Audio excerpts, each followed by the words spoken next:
Ceci est un livre audio autogénéré par Google. Collection Musique Philosophie. Dirigé par Maki Solomos, Antonia Soulez, Horacio Vaggione. Les philosophes le reconnaissent maintenant. La musique est plus qu'un objet à penser. Elle suscite l'analyse, offre à la pensée constructive un terrain d'investigation où le geste compositionnel mobilise la pensée conceptuelle, où les notions musicales configurent des possibilités de relation. Paradigme à questionner, la musique s'impose à l'oreille philosophique. De leur côté, les musiciens n'ont rien à craindre de la force du concept. Penser la musique selon ses catégories propres réclame dès lors une approche philosophico-musicale. Déjà paru. Formel-informel, musique philosophie. Maki Solomos, Antonia Soulez, Horacio Vaggione. Musique, art, technologie. Pour une approche critique. Sous la direction de Roberto Barbanti, Enrique Lynch, Carmen Pardo, Maki Solomos. L'écoute oblique. Approche de John Cage. Carmen Pardo Salgado. Esthétique de la sonorité. L'héritage debussiste dans la musique pour piano du XXe siècle. Didier Guigues. Manière de faire des sons.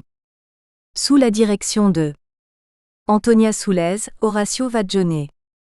Musique et globalisation, musicologie ethnomusicologie. Sous la direction de Jacques Bouette, Maki Solomos. Appréhender l'espace sonore, l'écoute entre perception et imagination. Renaud Méric. Acte du colloque international. 23 au 25 mai 2012. Proceedings of the International Symposium. 23 à 25 mai 2012. Université Paris 8. Avec le soutien de MUSIDANSE, Esthétique, Musicologie, Danse, Creation. Musical, EA 1572, Université Paris 8. Fondation Francis et Mika Salabert. Introduction. Maki Solomos, Musidance, EA 1572, Université Paris 8. Les œuvres électroacoustiques de Xenakis ne comptent que pour 1/10 environ dans sa production, mais elles sont très importantes. En effet, la plupart d'entre elles, de Diamorphose à S709, en passant par Concret PH, Bohor, Persepolis, Polytope de Cluny, La légendaire Mycène Alpha, Voyage absolu des Unaries vers Andromède, Jean-Di 3, jalonnent l'histoire de la musique électroacoustique tels des chefs-d'œuvre d'originalité et d'innovation absolue. Par ailleurs, Xenakis a eu l'occasion de travailler aussi bien les techniques de la musique concrète que les techniques de la musique électronique, couvrant les deux grands domaines de ce qu'il est convenu d'appeler musique électroacoustique. En outre, ces polytopes, où la technologie joue un rôle majeur, ont constitué des réalisations pionnières dans l'histoire des arts multimédia. Composées à des moments clés de l'évolution de Xenakis, ces œuvres électroacoustiques peuvent aussi s'analyser pour comprendre les divers aspects de sa pensée musicale, théorique, esthétique et interdisciplinaire. Recherche sur le bruit, théorie du granulaire, expérimentation en matière de spatialisation, réalisations interartistiques. Il est également important de souligner le fait que ces œuvres entretiennent des relations très fortes avec sa musique instrumentale. On trouvera par exemple de nombreuses affinités entre la légendaire et l'œuvre pour orchestre Jonchet. En mai 2012, l'unité de recherche esthétique, musicologie, danse et création musicale, MUSIDANSE, de l'Université Paris 8 a organisé un important colloque portant sur l'œuvre électroacoustique de Xenakis. Ce colloque a accueilli 40 chercheurs, musicologues, compositeurs, dont une partie importante était constituée de spécialistes de Xenakis reconnus internationalement, pour des communications ou des tables rondes en provenance de 11 pays, Canada, Portugal, Allemagne, Brésil, France, Grèce, Irlande.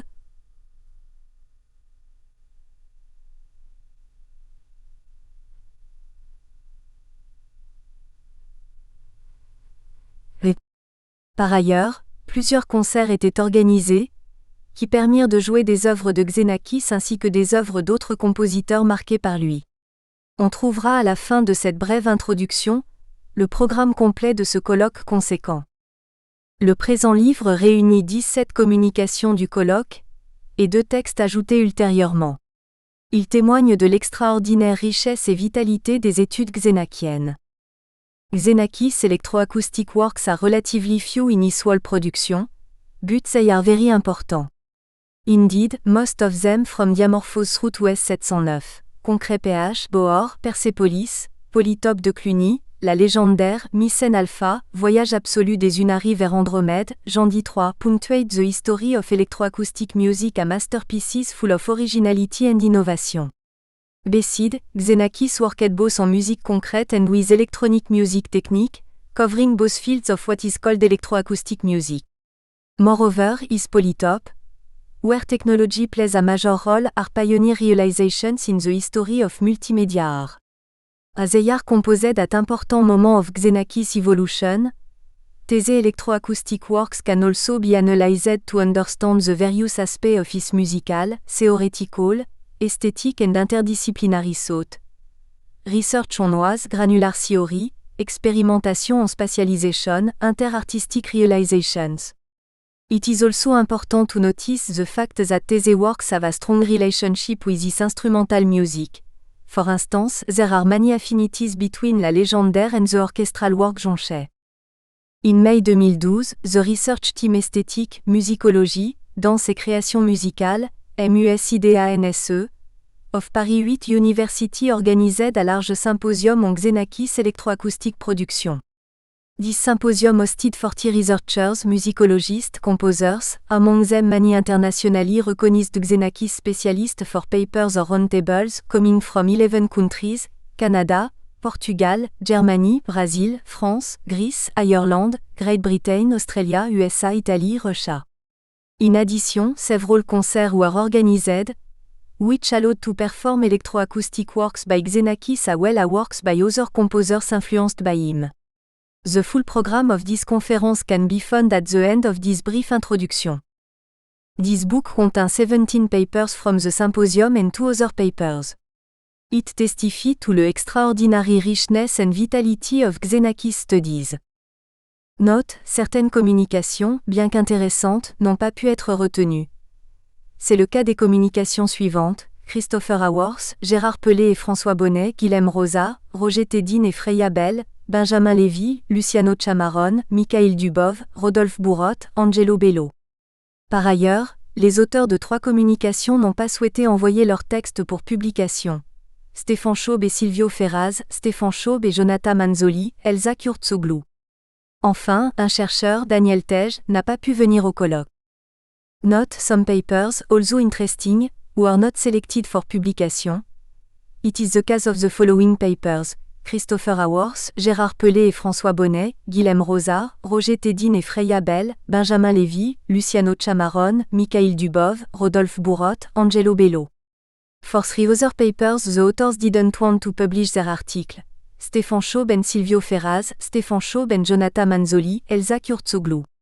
To finish, one researcher, Daniel Tej, could not come to the symposium. Colloque international. International Symposium. Xenakis. La musique électroacoustique. Xenakis. The Electroacoustic Music. 23 au 25 mai 2012. Université Paris 8. Direction scientifique, Maki Solomos. Organisé par l'Université Paris 8. EA 1572 Musicologie, esthétique, danse et création musicale. MUSIDANSE. En collaboration avec le CDMC, le GRM et Motus. Avec le soutien de la SACEM, de la Fondation Salabert et de Salabert. MERCREDIWEDNESD, AY 23 mai. 9h. Accueil registration, hall d'exposition. 9h30. Ouverture opening, salle B106. 9h40 12h50. Musique électroacoustique et instrumentale. Electroacoustic and Instrumental Music, salle B106. 9h40. James Harley, musicologiste composé, University of Guelph, Canada. Orchestral source in electroacoustic music of Yanis Xenakis, from Polytope de Montréal to Kranerg and Ibiki Anama. 10h20. Boris Hoffmann, musicologiste, Berlin, Germany. The Electroacoustic Works of Xenakis and Their Instrumental Contemporary. 11h. Pause. 11h30. Isabelle Pire, composée musicologiste, Sésame Centro de Estudos en Sociologia e Estética Musical, Portugal. La légende d'Air et Jonchet, commentaires analytiques. Midi 10.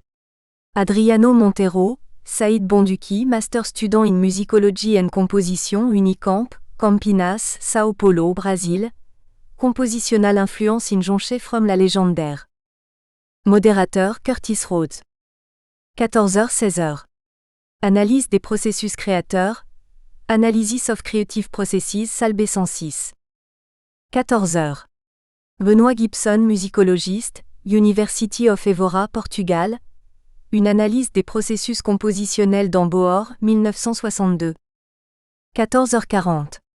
Elsa Kurtzoglou, PhD candidate in architecture, Université Paris 8 ENSAPLV, France. Diatop en Analytical Approach of its Conception Process. 15.20. Reinhold Friedel, Berlin, Germany. Towards a Critical Edition of Electronic Music, Version and Genesis of La légende d'Air. Modérateur, Agostino Discipio. 16h30 17h50. Esthétique 1, Esthétique 5, salle B106. 16h30. Miu Iliescu, musicologiste, Paris, France. La légende d'Air à la lumière de son argument littéraire. Symbolisme gnostique et morphologie archétypale. 17h10.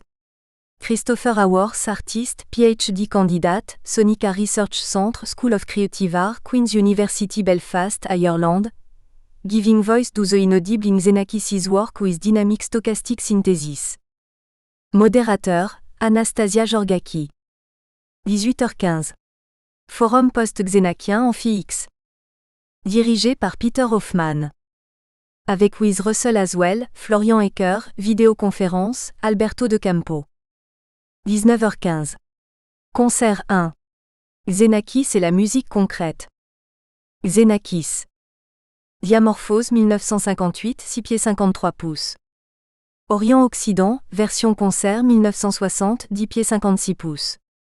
Et autres compositeurs historiques de musique concrète, projection du son sur Acousmonium Motus, Olivier Lamarche. JEUDITHURSDAY 24 mai. 9h30 12h40. Esthétique 2 Esthétiques 2, salle B106. 9h30. Kostas Paparigopoulos, musicologiste, Technological Educational Institute of Crete, Greece. Les sons de l'environnement dans la musique électroacoustique de Xenakis. 10h10. Gérard Pelé, François Bonnet, esthéticien ingénieur du son, Ins Louis Lumière Act, Université Paris 1, GRMACTE, France, pour un fétichisme éclairé. 10h50. Pause. 11h20. Anastasia Georgaki, musicologiste, National and Kapodistrian University of Athens, Greece. Sound Pedagogy through Polyagogy, Initiation to Xenakis World in Primary. Midi. Ryo Ikeshiro, PhD candidate in Composition, Department of Music and Department of Computing, Goldsmiths, University of London, UK. GENDYN Noise and Virtuality, Smooth Spacetime, Affect and Entropy in the Stochastic Synthesis of Xenakis. Modérateur, Benoît Gibson. 13h50 16h. Analyse appliquée, Applied Analysis, Hall d'exposition, salle B106. 13h50. Guilhem Rosa, PhD candidate in Esthétique, Sciences et Technologies des Arts, EA. Esthétique, Musicologie, Danse et Création musicale, Université Paris 8, France. Le rôle de l'immersion sonore chez Yanis Xenakis, l'exemple de Bohor, plus performance de Bohor, hall d'exposition. 14h40.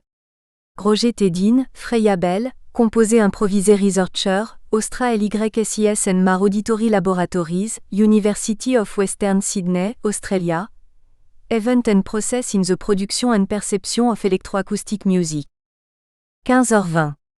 Daniel Tej, Sound Artist Centre Yanis Xenakis. Persepolis Dead or Alive, a Case Study of Applied Research, modérateur James Harley. 16h30 18h30. Analyse, Analysis, salle B106. 16h30. Maki Solomos, musicologiste, EA.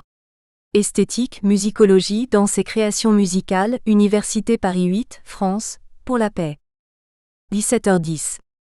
Stéphane Chaube, Silvio Ferraz, musicologiste composé musicologiste, Unicamp, Campinas, Sao Paulo, Brésil. La dichotomie continue-discontinue et le calcul du temps dans les premières œuvres de Yannis Xenakis, le cas d'analogie K et B, 1959. 17h50. Benjamin Levy, musicologiste, Arizona State University, USA. A Forms at Occurs in Many Places. Clue and Arborescence in Mycenae Alpha. Modérateur, Antonio Santonopoulos. 19. Concert 2. UPIC et pour la paix, Amphi X. Xenakis, Storifani 1987 à 88, bande UPIC, 10 pieds 45 pouces. François-Bernard Mache, Nocturne, 1981, piano et bande UPIC, 10 pieds 30 pouces. Xenakis pour la paix, 1981, 4 récitants, chœur mixte, bande UPIC, 26 pieds 45 pouces. Xenakis, Nuit 1967, 12 voix 12. Avec Wiz. L'ensemble vocal Solituti et le petit chœur de Saint-Denis. Direction Denis Gauthéry. Récitant. Piano, Georges Beriashvili. Diffusion, Guillaume Loisillon, Maki Solomos. VENDREDIFRIDAY 25 mai. 9H30 12H. Le paradigme granulaire granular paradigme, salle B106. 9h30. Agostino Di Scipio, composé researcher, Conservatorio di Napoli e di L'Aquila, Italie. Stochastics and Granular Sound in Xenakis Electroacoustic Music. 10h10. Luciano Ciamarone, composé researcher, Conservatory of L'Aquila, Conservatory of Napoli, Italie. Towards a Real-Time Implementation of Analogic B. 10h50. Pause. 11h20. Curtis Rhodes, composé researcher, Media Art and Technology, University of California USA, From Grain to Form. Modérateur, Horacio Vaggione. 13h. Concert 3. La légendaire Amphi X. Xenakis, la légendaire 1977-46. Technique Paris 8, CICM. Diffusion Elliott Paris, Anne Cédès. 14H15H20. Esthétique 3, Esthétiques 3, salle B106. 14h. Dimitris Exarchos, musicologiste, Centre for Contemporary Music Culture, Goldsmiths, University of London, UK. Listening Outside of Time. 14h40. Mikhail Dubov, pianiste musicologiste, Moscow State Tchaïkovsky Conservatory, Russia. Yannis Xenakis, The Language of Musicological Research. Specificity of Terminological Apparatus, Difficulties of Translation, Classification of Some Concept. Modérateur, Maki Solomos. 15H50 17H10. Extension salle B106. 15h50. Rodolphe Bourrotte, compositeur Centre Yannis Xenakis, France. L'UPIC, comment dessiner le son en 2012. 16h30. Angelo Bello, composé, Broadcast Systems Officer, The United Nations New York City USA, Extending Jandine. Modérateur, Stéphane Chaube. 17H40 19H. Descripteur audio descriptors, salle B106. 17h40. Michael Malt, musicien luthier informatique, IRCAM, France. Une proposition pour l'analyse des musiques électroacoustiques de Xenakis à partir de l'utilisation de descripteurs audio. 18h20. Stéphane Chaube, Jonathan Manzoli, musicologiste mathématicien composé, Nucléo interdisciplinaire de Comunicação Sonora, NICS, Unicamp, Campinas, Sao Paulo, Brésil. Applying Audio Descriptors to the Analysis of Yannis Xenakis Jandi 3 1991. Modérateur, Guillaume Loisillon. 19h15. Concert 4. Xenakis et la sensibilité granulaire. Xenakis and Granular Sensibility Amphi X. Xenakis, concret pH, 2 pieds 45 pouces. Horacio Vaggione, point critique, 16. Curtis Rhodes, A. Never 7 pieds 30 pouces, B. Touche pas 5 pieds 26 pouces, C. Epicurus 306. Agostino Di Scipio, A. Untitled, Sound Synthesis October 2001 From Paysage Historique 6 pieds 35 pouces, B. Punti di Tempi 1987 à 88, 3. Anne Cedes, Variation, 9 pieds 48 pouces. Roberto Pugliese, Microorganica, 8 pieds 38 pouces. Technique, Paris 8, CICM. Diffusion, les compositeurs The Composers. Événements parallèles, Parallèle EVENTS. Atelier de spatialisation Spatialization Workshop, mercredi Wednesday Amphi X, 16h-18h. Animé par Guillaume Loisillon Université Paris 8, Nathanaël Raboisson, Motus Université Paris 8. Exposition Yanis Xenakis, hall d'exposition du 24 mai au 4 juin. Exposition du Centre de documentation de la musique contemporaine. Conception, Catherine Vein, Sharon Canac. Communication diffusée sur papier. Renaud Méric, musicologiste, Marseille, France. Concret PH, un espace composé.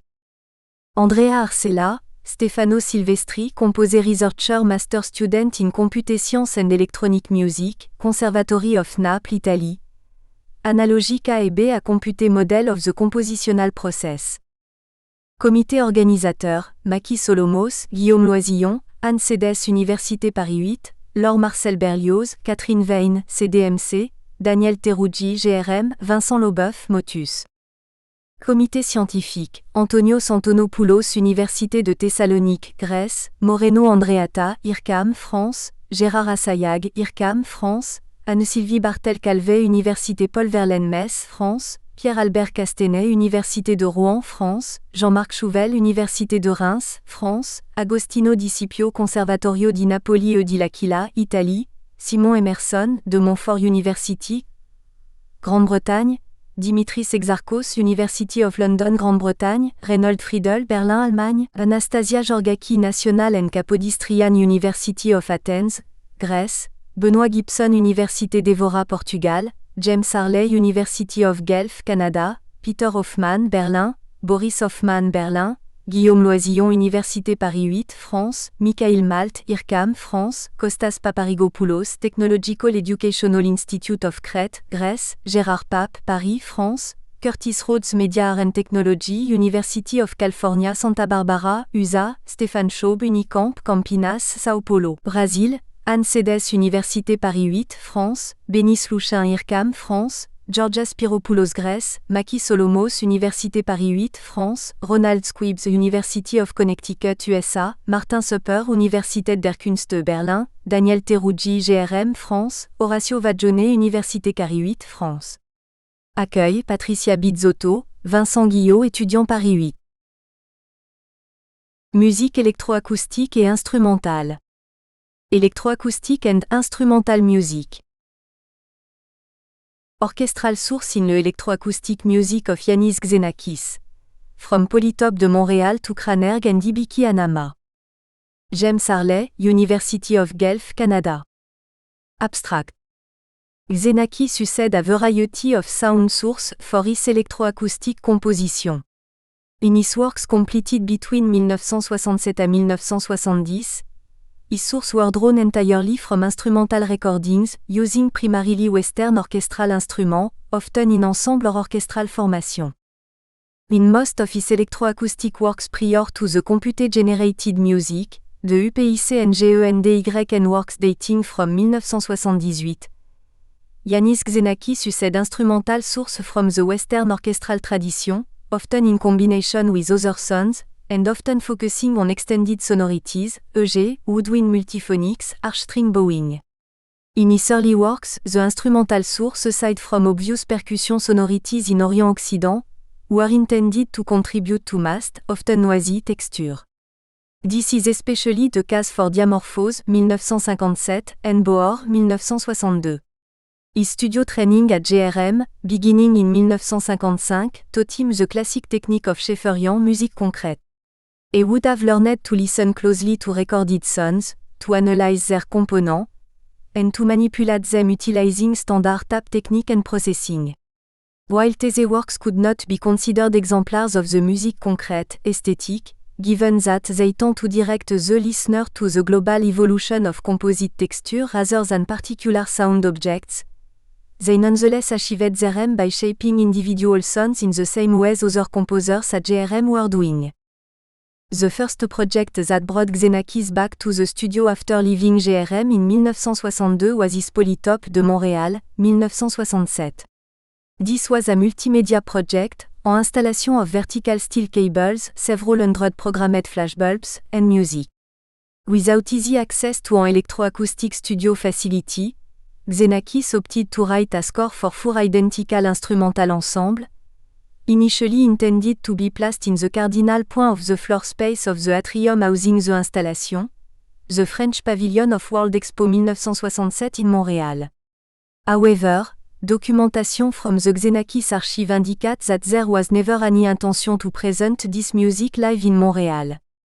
The music was recorded in the studio of ORTF GRM.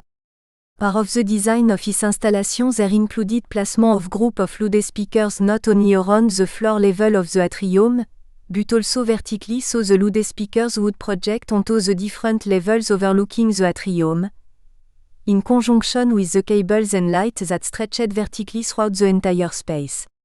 Therefore, while Polytop de Montréal can be thought of an orchestral work, with the score functioning independently from the original installation, it more truly functioned as an electroacoustic work, the sounds being projected from a sophisticated diffusion system. The music of this score is built from complex composite instrumental textures that are spatialized around the 4 channels by means of delay and amplitude fluctuation. In terms of basic compositional approach, Polytop de Montréal is very much related to Xenakis' earlier electroacoustic works. Indeed, a reading of his fundamental approach to music composition, outlined in Formalized Music, reveals that sonic entities, whether instrumental or electroacoustic, are the building blocks of all his work, shaped by stochastically generated densities and texture. While the technical conditions may be different, Xenakis did not approach instrumental and electroacoustic projects with distinctive aesthetic aim, unlike many other composers active in both fields. Xenakis' next electroacoustic composition was Kranerg, a mixed work for chamber orchestra and 4-channel pre-recorded sounds, completed in 1969. This was his largest work in terms of overall duration, 75 minutes of continuous music. Intended for a full-length ballet, originally choreographed by Roland Petit, the top part is made up entirely of orchestral recordings involving the same instrumentation as the score for live musicians. In this case, however, these recordings are treated in the studio primarily using filters, reverberation, transposition and gain distortion. The recordings are also spatialized for the 4-channel presentation. The strategy for spatialization is very similar to that used for Polytop de Montréal, although the use of channel delay is much less utilized. The 4-channel pre-recorded part, which mostly alternate with the live orchestra, with occasional overlapping, can never be mistaken for the other, even if it shares common score materials. This is due to the studio treatment of the orchestral recordings and the spatial presentation. The loudspeakers are intended to surround the audience whereas the orchestra is in the pit if done with dancers, or on stage if done in concert. Kranerg is one of Xenakis' very few ventures into a domain of mixed instrumental electronic music. The other major work he completed is Pour la paix, for voices and computer-generated sounds from 1981, and it is actually a radiophonic work intended for broadcast. In addition, Analogique A plus B, from 1958 à 59, is a short work that combine electronic sounds with string ensemble. The two elements alternate for the most part and the composite music for string and for electronics can each be performed as independent works.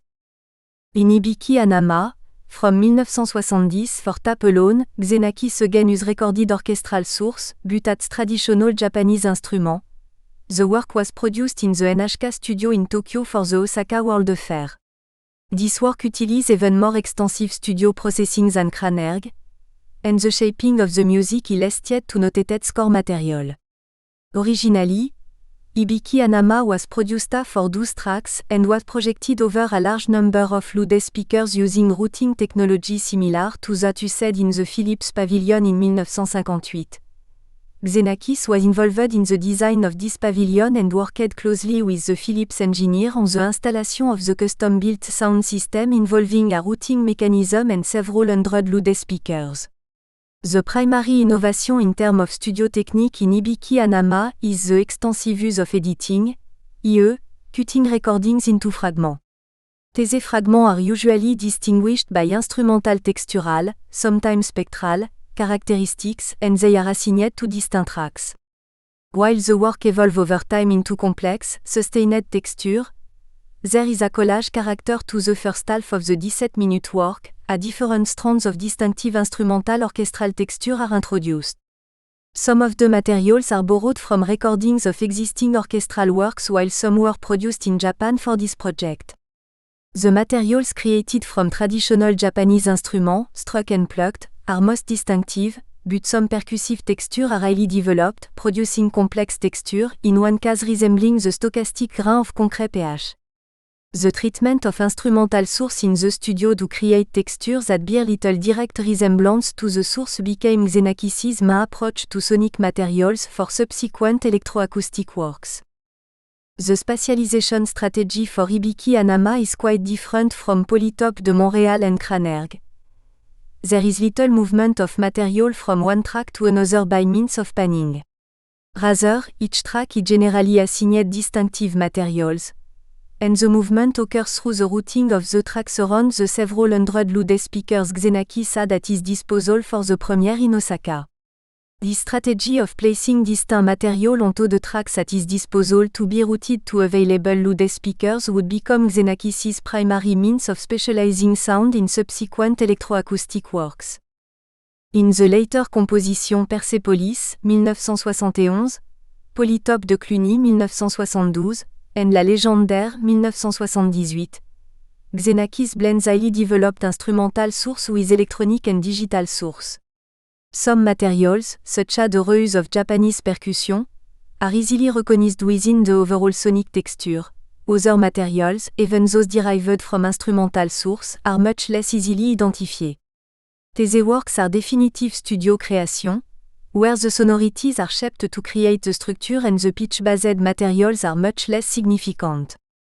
This instrumental phase of Xenakis's electroacoustic output raises questions about the treatment of source materials and the intention of the composer, especially in the case of Polytope de Montréal, where the work could be performed en instrumental composition, but rarely has been and not at all for the premiere. Ultimately, our understanding of such issue rests in the common aesthetic and formal approach Xenakis developed for all his music, instrumental or electroacoustic, where organizational strategy rests on the definition of sonic entities, whether they be defined by score or by studio production. The electroacoustic works by Xenakis and their instrumental contemporary. Boris Hoffmann, Berlin, Germany. Abstract. Xenakis' electroacoustic works have not only been influenced by the circumstances of their origin, but also by the special sound aesthetics favored by the composer in the respective period. This article deals with the relationship between important Xenakian electroacoustic compositions of the 1970s and orchestral works that were composed shortly before or afterwards. The comparison is done on the basis of spectrogram and therefore really less on compositional methods than on the use of sounds, instruments, spectra and frequencies. A spectrogram seems to be an appropriate means to illustrate this listening experience. It can also serve to understand, systematize and more effectively compare the spectral sound distribution of several works. The results do not only show an obvious continuity within the electroacoustic oeuvre of Xenakis, not in respect of the work's origins but of their sonic universe, but also multiple connections with instrumental work. This is caused by the fact that Xenakis was able to express similar thoughts by different means, thus creating similar sonorities and a unique and integrative personal style. 1. Introduction. Yanis Xenakis was not only one of the most influential composers since World War II, but perhaps also the most versatile and innovative one. For a man with his interest and knowledge of technical issues, it would be hard to imagine that he would not have committed himself to electroacoustic music, which was itself a new and in steady development since the 1950s. Thus he did not only contribute to this genre incidentally but created a series of important and outstanding works that mirror the technical and aesthetic circumstances of their time of origin, throughout the decade, technique of composing, venue and purposes. But what is their relationship to the large rest of the Xenakian oeuvre? Are they an independent group of works, motivated by technical reasons more than by commission of classical music institutions? This article focuses on the relation of electroacoustic works by Xenakis to his orchestral composition of the respective time. It makes the case that there have been interaction between the two domains which become manifest in similar sounds and similar texture of the composition. Furthermore, there are developments over the decades that can lead to the conclusion of opposing trends in the electroacoustic and orchestral domain. In my opinion, the commonalities are at their climax in the 1970s, namely with some of Xenakis' greatest electroacoustic works, such as Persepolis and the Polytope de Cluny. Therefore, I looked closely on these compositions and some of their orchestral contemporary. Antiqueton, 1971, and Eridanos, 1972. These comparisons form the core of this text. Since such comparison rely on the acoustic manifestation of the works, he analyzed spectrogram of the electroacoustic music, which is a rather common analytical tool, and of recordings of the orchestral works, which had not been done so far to my knowledge, to better compare the respective listening experience. I have chosen the recordings of the Orchestre Philharmonique du Luxembourg under the direction of Arturo Tamayo, who have laudably recorded a large amount of Xenakis orchestral music on 5 CDs. The spectrograms are made with sonic visualizer and are generally based on a linear frequency scale.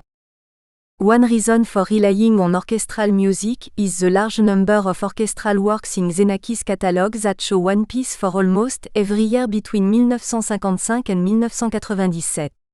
The other reason is the large variety of available instrumental colors in these works that means their spectral differentiation, which comes close to the possibilities in the electroacoustic realm. 2. The 1950S and 1960S. Xenakis' first electroacoustic compositions were made at the GRM and are influenced by the dominant musique concrète. This is most striking in Orient-Occident, 1960, which offers a great variety of no less than 52 sounds. It is more discontinuous than Xenakis' other GRM compositions, such as the previous concrete PH or the subsequent Bohr, which already feature the idea of a large ever-changing continuum over the whole distance of the pieces. This will become most obvious in 1970s works, such as Persepolis and La Légendaire. Nevertheless, Orient-Occident anticipates the greater variety of sounds, which also occurs in the later works. What is Xenakis' instrumental output from this period like? Sirmo for string orchestra date from 1959. 548 is the orchestral piece that Xenakis composed with an IBM Computer and date from 1962. In both pieces there is a large amount of glissandi, it typical for the early Xenakis. Especially of course, due to the instrumentation in Sirmo. Astonishingly, this sonority has almost no counterpart in the electroacoustic works. At this time the glissandi seemed to be a phenomenon that is only present in Xenakis' instrumental music, a very important attribute, nevertheless. 3. The climax in the early 1970s. In the 1970s, Xenakis created electroacoustic music for his Polytope. After the music for the Polytope de Montréal had been purely instrumental, the early 1970s saw two electroacoustic masterpieces for the Polytope to come, Persepolis, 1971, and Polytope de Cluny, 1972. They feature a variety of new sounds in compactly layered structures that last for either 50 or 24 minutes. In these years Xenakis released two works for orchestra as well, Antiqueton 1971 and Eridanos 1972, that in fact show a certain number of parallels to the electroacoustic composition. 3.1. Squeaking sound. Let me first refer to the sounds themselves. Antiqueton, originally conceived as ballet music, starts with an unusual timbre clarinet multiphonics that lasts for about 1 minute, figure 1. They do not occur often later on, but their squeaking sound is somehow significant for the whole piece. Figure 1. Antiqueton bar à 1.31.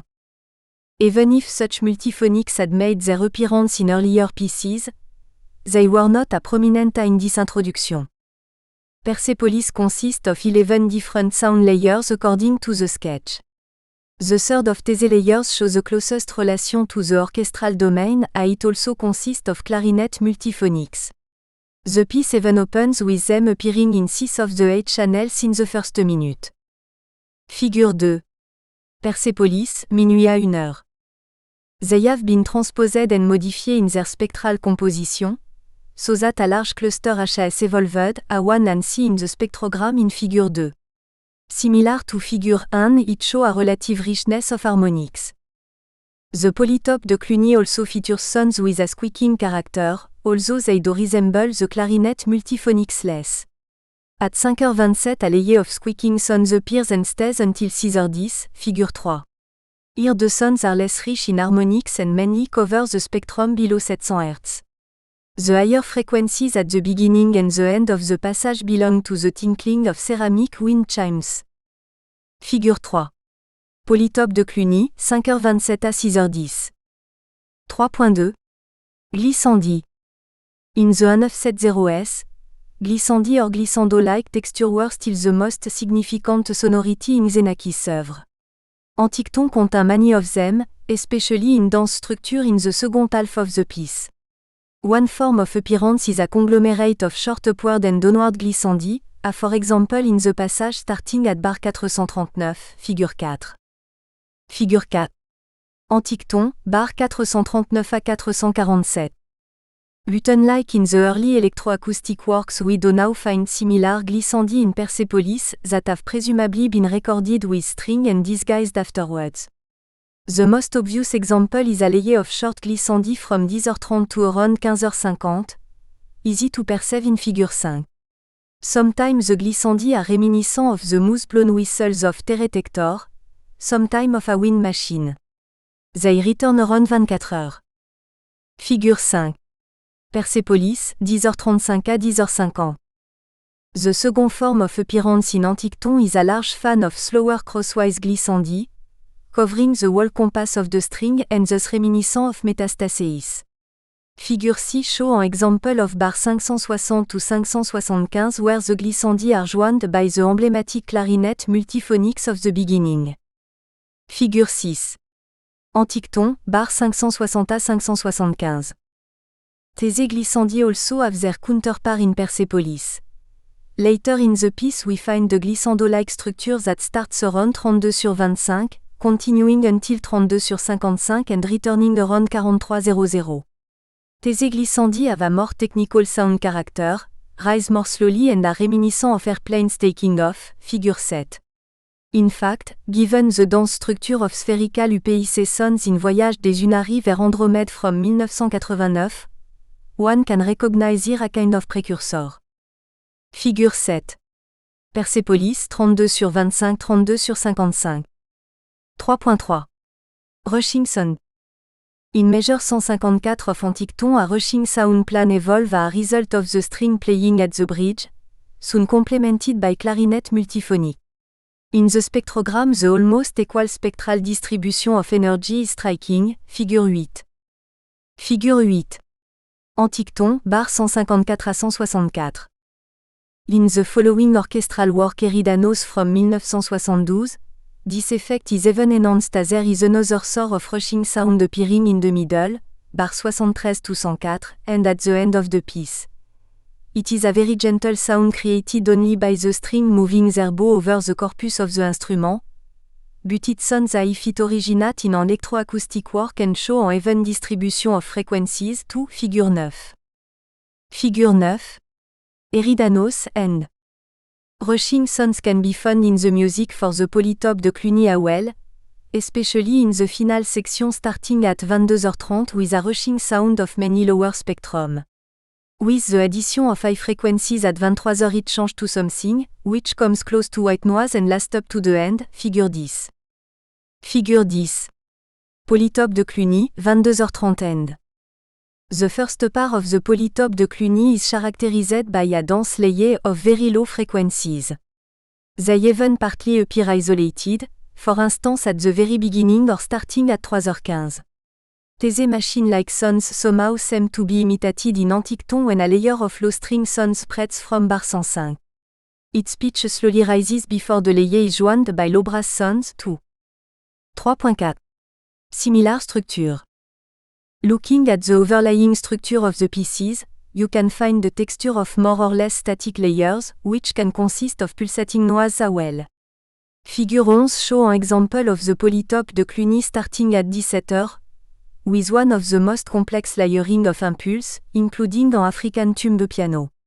One can see the equal spectral distribution of sound energy with a more vertical character as we have a lot of short percussive attacks. So this spectrogram is somehow reminiscent of a curtain. Figure 11. Polytope de Cluny, 17h à 17h40. Figure 12 présent en example from Antiqueton, starting in measure 212. Here a combination of repeated note in the winds and tremolo in the string create a dense structure covering the whole spectrum. There is indeed a focus on lower frequencies, but given the purely acoustic origin of the sounds this comes close to an equal distribution, as in figure 11. But in contrast to that, the horizontal layering here catch one's eye, due to the more static character of the sounds. Generally speaking, the composition for Persepolis and the polytope de Cluny are complex superposition of layers of interesting sounds and sonic entities, whereby both the character of the sounds and the spectral disposition of the layering refer to the surrounding orchestral works. Figure 12. Antiqueton, bar 212 à 223. 4. The late 1980s. This period is characterized by Xenakis UPIC composition. In his longest and last authorized, Voyage absolu des Unari vers Andromède, 1989, one can find the law of falling narrowband or sinusoidal sounds, whose pitches change constantly at faster or slower speed. With the oeuvre of Xenakis in mind, one would easily call them glissandi. Even dense networks of such glissandi occur regularly. This may not be surprising. Given the title and the topic of this piece, one can relate the glissando structure to flying paper kit on their way to another galaxy. Furthermore, the way of composing with the UPIC generally favors sound with continuously changing pitch. However, it is interesting that Xenakis' orchestral works of that time lack glissandi almost completely, such as for example Kiania from 1990. Here the compositional development obviously has led in another direction, as the works are mainly characterized by large blocks of homophonic rhythms.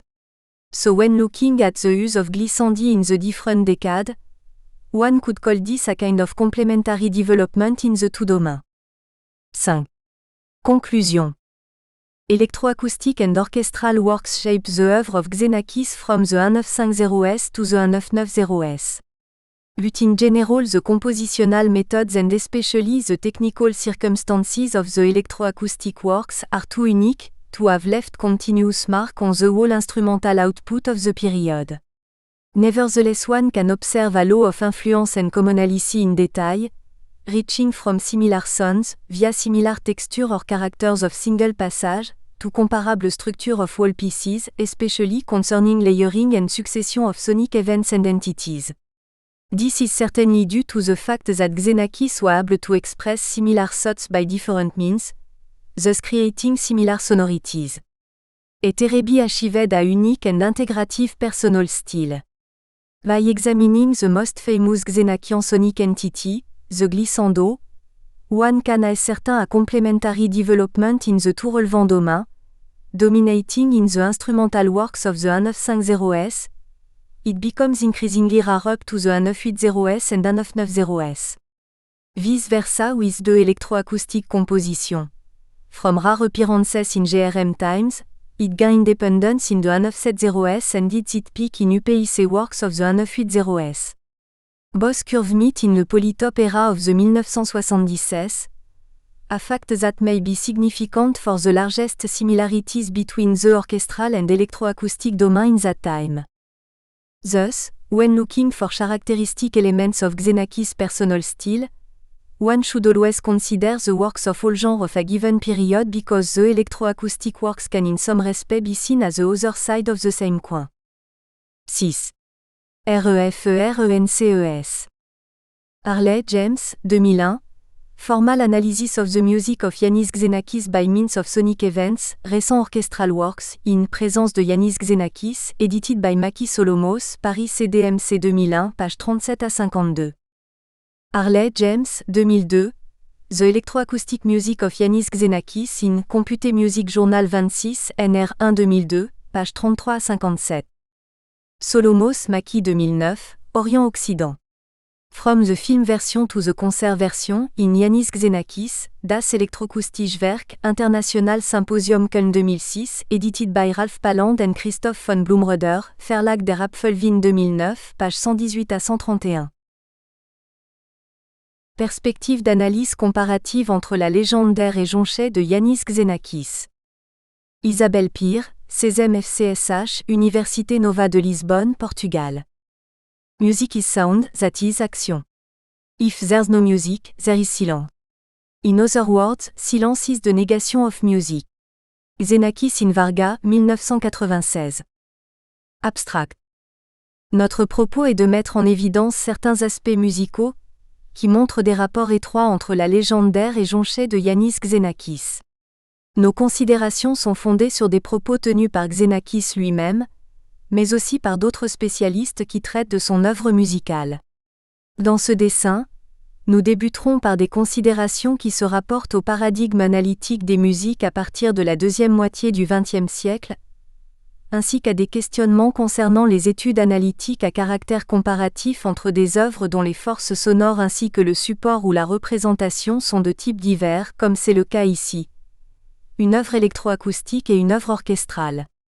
Nous développerons ensuite quelques brèves notes à caractère philosophique sur la pensée musicale de Xenakis, et nous finirons par une approche analytique appuyée essentiellement sur le son en soi, de ses œuvres. 1. Introduction. Yanis Xenakis a été l'un des compositeurs qui laissait ses connaissances scientifiques, techniques et technologiques ainsi que la compréhension des sonorités de la musique concrète et électronique, influencer tantôt ses œuvres électroacoustiques, tantôt celles instrumentales. La musique de Xenakis reflète également sa profonde connaissance de la mathématique et de la stochastique, étant également très influencée par sa pratique en tant qu'architecte. Ces multiples intérêts et influences sont déterminants au niveau des techniques de composition proprement dites, mais aussi au niveau des sonorités résultantes. Les questions effleurées dans le paragraphe précédent, concernant l'intégration d'éléments dans la création musicale qui y sont nouveaux et originaires d'autres domaines, lèvent le voile sur certains aspects particuliers qui ont émergé dans la musique depuis la deuxième moitié du XXe siècle. Or, étudier la musique dans ce nouveau contexte avec des paradigmes utilisés pour l'étude de la musique précédente n'est pas facile. Ce qui est inscrit dans les partitions ne suffit plus, encore faut-il qu'il y ait des partitions. Ces nouveaux contextes, ces nouvelles musiques nécessitent des approches nouvelles, de nouveaux paradigmes d'étude. Elles requièrent que d'autres paramètres soient considérés, d'autres aspects étudiés, d'autres concordances approchées. Concernant le sujet de ce texte, l'intégration musicale par Xenakis des éléments, influences et connaissances énoncées plus hautes est évidente et même très visible par moments. D'autre part, la ressemblance au niveau des sonorités, des structures formelles et des matériaux utilisés entre l'œuvre orchestrale Jonchet et l'œuvre électroacoustique La Légende d'Air démontre l'aisance et l'efficacité avec laquelle Xenakis produit le transfert des éléments dans ce nouveau paradigme musical ainsi qu'entre des forces sonores différentes. Pourtant, produire un travail analytique de caractère comparatif entre ces deux œuvres particulières peut paraître redondant et presque inutile puisque Xenakis lui-même a exposé le transfert de matériaux d'une œuvre à l'autre et que des études ont déjà été produites. Le compositeur a écrit et parlé sur le sujet, et a affirmé en 1986 que Jonchet est le résultat d'une analogie, d'un transfert. C'est la traduction d'un travail mené dans le domaine de la synthèse des sons. Très exactement depuis la légende d'Air musique du Diatope du Centre Pompidou. Xenakis 1988. Nous remarquons également, dans la littérature spécialisée, l'existence déjà d'un certain nombre de commentaires analytiques concernant ces œuvres, leur rapport au niveau des techniques et aussi des matériaux utilisés. Sera pertinente, par exemple, la lecture de l'étude analytique de la légende d'air réalisée par Maki Solomos, intitulée Le Diatope et la légende d'air Solomos 2005, et les notes sur Jonché rédigées par James Harley dans Formal Analysis of the Music of Yanis Xenakis by Means of Sonic Events, récent Orchestral Works, Harley 2001. Ainsi, tenant compte de toute la bibliographie existante, nous ne parlerons pas de technique ou procédés de composition, nous ne parlerons pas de matériaux ou d'intention. Nous avons choisi de suivre le chemin du son en soi, et chercher à trouver dans la musique même, c'est-à-dire dans le son perçu par l'oreille, ce transfert dont parle Xenakis, ses ressemblances ou dissemblances. Choisir de travailler au niveau du son résultat nous a semblé pertinent afin de comprendre de quelle façon les médias, bien que distincts, l'orchestre d'un côté et l'électronique de l'autre, ont produit des sonorités musicales semblables. La musique de Xenakis est une musique de masse sonore continue, presque ininterrompue, qui peuvent être construites par des pointillismes, denses nuages de notes brèves, par des sons statiques et continus ou encore en permanente mutation, glissando. Concernant la méthodologie utilisée pour cette approche du son dans ses œuvres, nous avons suivi le chemin qui va de la littérature au son en soi. Tout d'abord, nous nous sommes consacrés à la lecture soigneuse de la littérature concernant les œuvres, puis à une audition attentive. Ensuite, et malgré la disparité entre Jonché et la légende d'air au niveau de leur durée, nous avons réalisé la comparaison des structures des œuvres. Afin d'approcher le son au plus près, des analyses spectrales ont été produites, on y a cherché des raisons physiques tangibles, dans la matière sonore même, pour la ressemblance écoutée entre les deux. Nous avons observé les sonagrammes, ainsi que relevé l'information spectrale en données SEDIF, Sound Description Interchange Format, de façon à produire des graphiques visuellement clairs. 2. L'analyse musicale, une question de contexte. La fixation du son, musical ou non, ainsi que son analyse à l'ordinateur ont apporté de nouvelles expériences perceptives. Au fur et à mesure que des sonagrammes, spectrogrammes ainsi que d'autres types de graphiques et représentations des sons, obtenus par ordinateur, se développent et aident à mieux comprendre le contenu interne, la structure et les lois qui régissent le son, notre conscience se transforme. Cette conscience, renouvelée par le biais de l'avancement de techniques et technologies, ainsi que les possibilités toujours croissantes de manipuler les sons, de les produire et de les synthétiser, a transformé notre écoute et notre façon de penser les sons, mais aussi la manière de faire de la musique. Les technologies de traitement et manipulation du signal sonore et la possibilité de l'enregistrer ont permis de produire des sons d'une façon nouvelle et en conséquence de faire des musiques nouvelles.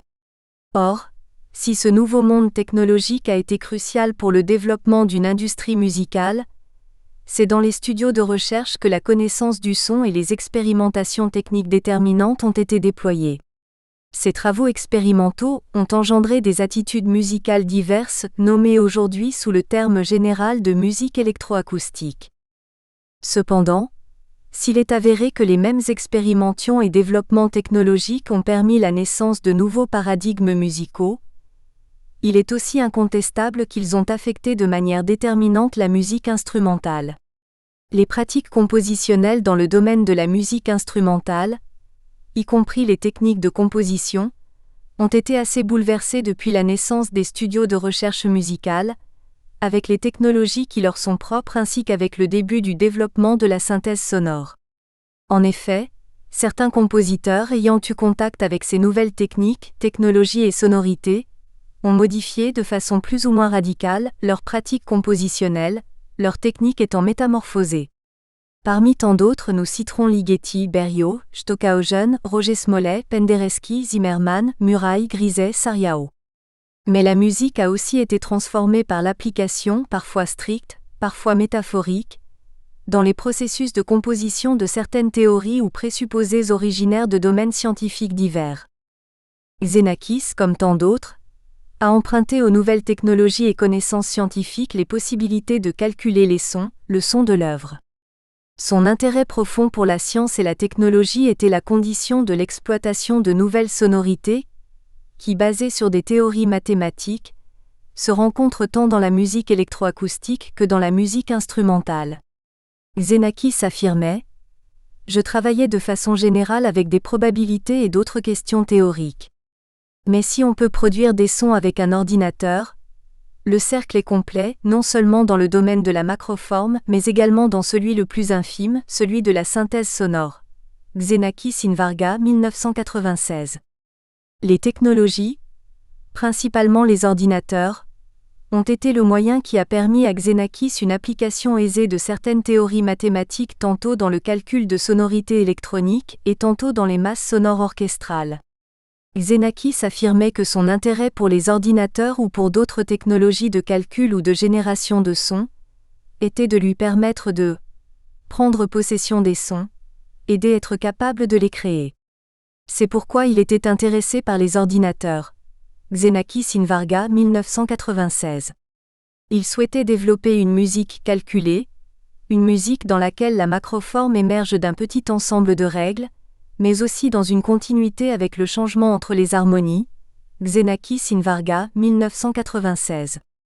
Ces musiques nouvelles, qu'elles soient électroacoustiques ou instrumentales, se présentent à l'analyste comme des défis, car dans un contexte où la composition des œuvres est fondée sur de nouveaux modèles, les approches analytiques portées sur elles doivent aussi s'appuyer sur des paradigmes nouveaux. En effet, il s'avère souvent bien compliqué, voire infructueux, d'appliquer à ces musiques certains paradigmes de l'analyse musicale communément utilisés pour l'étude de la musique antérieure fondée essentiellement sur un jeu avec des symboles, et limitant assez souvent le travail du son en soi à des indications spartiates de timbres, instruments et modes de jeu. Les études des rapports harmoniques, rythmiques, mélodiques et thématiques, entre autres, souvent pratiquées dans des travaux d'analyse de la musique tonale, atonale, sérielle, modale, etc., peuvent, en certaines circonstances, être utilisées pour l'étude de ces nouvelles musiques. Cependant, elles ne peuvent pas prétendre à expliquer des musiques composées avec des fondements qui dépassent nettement les frontières du symbole pour se centrer sur d'autres réalités. Il faut encore considérer que ces musiques sont clairement influencées par les technologies et d'autres connaissances scientifiques, et intègrent souvent comme paramètres, ou du moins comme éléments structurants, certains aspects qui n'étaient pas ou très peu considérés dans les musiques précédentes. C'est par exemple le cas de l'espace. Concernant la pertinence de l'analyse musicale, Xenakis va plus loin en affirmant que l'analyse n'est pas une explication, c'est seulement une description de ce qui est dans la partition. Les analystes voient de liens, des rapports, et ils pensent que ceci explique tout. Mais ce n'est peut-être pas le cas du tout. Xenakis Invarga, 1996. Or, s'il est juste de dire que l'analyse musicale n'explique pas tout, elle permet néanmoins de mettre en évidence certains aspects des œuvres. Dans ce dessin et dans le contexte des œuvres de la seconde moitié du XXe siècle, il s'avère nécessaire de considérer un certain nombre de facteurs qui dépendent directement ou indirectement des changements profonds cités plus haut. Les changements engendrés par le développement des connaissances scientifiques ou de la technologie dans le contexte de la composition musicale doivent être pris en considération dans les approches analytiques. Ainsi, l'analyste doit souvent développer des stratégies nouvelles, de nouveaux paradigmes d'analyse adaptés à chaque cas particulier car dans un contexte musical très diversifié techniquement, un paradigme spécifique d'analyse musicale ne sera pas généralisable. Des paradigmes très spécifiques sont fréquemment applicables à très peu d'œuvres ou uniquement à des cas particuliers. À l'œuvre d'un compositeur, à une technique singulière, à une pièce spécifique. Dans ce contexte, il n'est pas de notre intention ici de proposer un paradigme d'analyse généralisable aux musiques depuis la seconde moitié du XXe siècle, ni même à l'ensemble des œuvres musicales de Xenakis. Nous proposerons seulement une approche analytique utile aux propos spécifiques de ce texte. Produire des commentaires analytiques de caractère comparatif entre la légende d'Air et Jonchet. Ces deux œuvres, l'une orchestrale, l'autre électronique, posent des problèmes spécifiques à l'analyste. Il nous sera ainsi nécessaire d'être conscients des problématiques présentées précédemment, ainsi que du contexte de leur composition et des pratiques compositionnelles de Yannis Xenakis. 3. La légende de Air et Jonchet, approche analytique. La légende d'Air et Jonchet, œuvres assez distinctes notamment par leur durée et la nature même de leur force sonore, partagent certains matériaux musicaux développés dans l'étape dite de précomposition. De ces matériaux, nous citerons des structures formelles ainsi que des matériaux résultant de calculs stochastiques, lesquels sont utilisés dans les deux œuvres.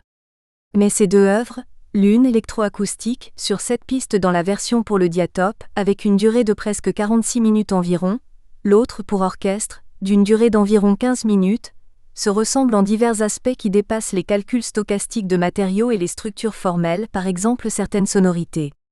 Pourra-t-on comparer une œuvre orchestrale et une œuvre électroacoustique ? Quels sont les aspects musicalement pertinents qui pourront être à la base d'une analyse comparative dans ce contexte ? Dans le cas spécifique de la légende d'Air et de Jonchet, Xenakis a lui-même tissé quelques commentaires explicatifs de ses intentions et processus de composition utilisés dans le calcul des matériaux musicaux et sonores de ses œuvres, comme il a été dit plus haut. Le compositeur a également détaillé certains éléments qui transitent d'une œuvre à l'autre. Quoique les matériaux, les processus et les techniques de composition ne constituent pas l'œuvre, si c'était le cas, il aurait pu être soutenu que toute musique tonale est identique car les fondements techniques et linguistiques sont uniques, toute musique tonale étant construite sur le même paradigme. Il est incontestable que les techniques et les matériaux choisis et utilisés par le compositeur sont déterminants pour l'œuvre. Ainsi, dans cette étude comparative, nous avons orienté notre attention vers l'idée qu'une œuvre musicale, indépendamment des forces sonores qu'elle utilise, les moyens techniques de sa production, ainsi que ses matériaux compositionnels, devient un événement sonore au moment de son écoute. L'œuvre musicale sera donc un événement sonore qui possède certaines caractéristiques qui lui sont propres. Elle aura des qualités particulières, elle sera perçue à un moment et dans un lieu spécifique. Nous choisissons donc d'ancrer notre étude dans des aspects de caractère éminemment perceptifs, qui, tout en étant dépendants des matériaux et techniques utilisés par le compositeur, les transcendent. Toutefois, les approches analytiques fondées sur l'audition peuvent poser des problèmes de validation car la perception auditive d'une œuvre musicale constitue un acte individuel, donc subjectif et même discutable. Néanmoins, ces analyses dépendantes de l'écoute particulière d'une œuvre déterminée par l'auditeur, analyste, peuvent dégager des caractéristiques, des propriétés qui se montreront invariables indépendamment de la perception individuelle de chacun. En effet, l'œuvre musicale porte des propriétés qui, tout en étant auditives, ne dépendent ni de l'écoute ni de son interprétation, mais sont partie intégrante de l'entité que constitue l'œuvre musicale avant son écoute. Le remplissage de l'espace spectral, l'évolution en densité d'événements, l'évolution des fréquences principales estimées, la structure, entre autres. Analyser des œuvres de musique en se basant pour l'essentiel sur les considérations tissées dans l'écoute signifie ainsi, d'un côté, se rapprocher au plus près de la musique même, et d'un autre côté se distancer de sa représentation, que soit en partition ou en enregistrement. Nous sommes bien conscients que l'étude d'autres aspects des œuvres musicales, par exemple les partitions, leur structure mélodique, harmonique et rythmique, est pertinente. Cependant, dans le cas concret, nous avons choisi, pour les raisons données, de traiter ces deux œuvres à partir de l'expérience perceptive qu'elles nous offrent. Ces considérations analytiques et comparatives ont pour propos d'indiquer que nous partirons de l'expérience perceptive de la légende d'Air et de Jonchet, en partant de leurs enregistrements.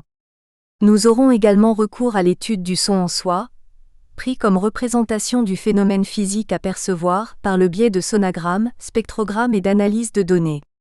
Nous allons donc traiter essentiellement des aspects liés à la structure et au spectre, faisant attention principalement aux ressemblances au niveau des sonorités perçues.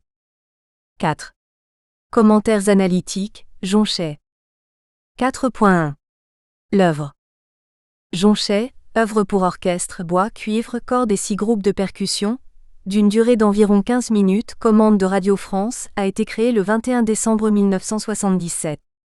À propos de Jonchet, Xenakis explique dans les notes d'introduction à la partition que cette œuvre s'inspire des résultats obtenus et utilisés dans la légende d'Air, issus de ses travaux théoriques sur la synthèse des sons et de la musique par ordinateur. Xenakis 1977. Il fait ainsi usage de matériaux qui avaient été générés pour la légende d'Air, notamment ceux qui se rapportent au mouvement brownien et à d'autres mouvements stochastiques à périodicité induite. Le compositeur nous explique que, contrairement aux techniques fondées sur l'analyse de Fourier, les théories utilisées ici s'appuient sur des marches stochastiques et des mouvements browniens. On part du bruit et à l'aide de théories stochastiques, on y injecte des périodicités. Xenakis 1977. La théorie des cribles est également présente dans l'œuvre, notamment dans la première section, du début jusqu'à la mesure 66. Xenakis affirme: le début de Jonché traite des cribles, échelles de hauteur d'une façon nouvelle et emploie une échelle non octaviante spéciale. Xenakis 1977. La théorie des cribles consiste dans l'usage d'une sorte d'échelle avec des caractéristiques particulières de périodicité et symétrie. Xenakis ajoute que la théorie des cribles étudie les symétries internes d'une suite de points construite intuitivement donnée par l'observation, ou fabriquée de toutes pièces par des modules de répétition. Xenakis 1994. À ce sujet, Makis Solomos ajoute que les cribles, à l'inverse des gammes et des modes, n'impliquent aucune hiérarchie entre les notes. Ils constituent des ensembles de hauteurs dont le seul élément de différenciation est la composition intervallique et la périodicité. Solomos 1996. Le crible utilisé est dérivé, selon le compositeur, d'une gamme P-log de la musique javanaise pour gamelan. Ce crible, non octaviant, est constitué des régularités et symétries que nous pouvons voir dans la figure 1. Figure 1. Jonché crible. Intervalle indiqué en demi-ton. Sont encadrées les notes de l'harmonie de la mesure 62, et avec crochet les intervalles mélodiques de plus grande. Nous espérons que vous avez apprécié cet aperçu. Pour continuer à écouter ce livre audio sur Google Play Livres, utilisez le lien dans la description de la vidéo.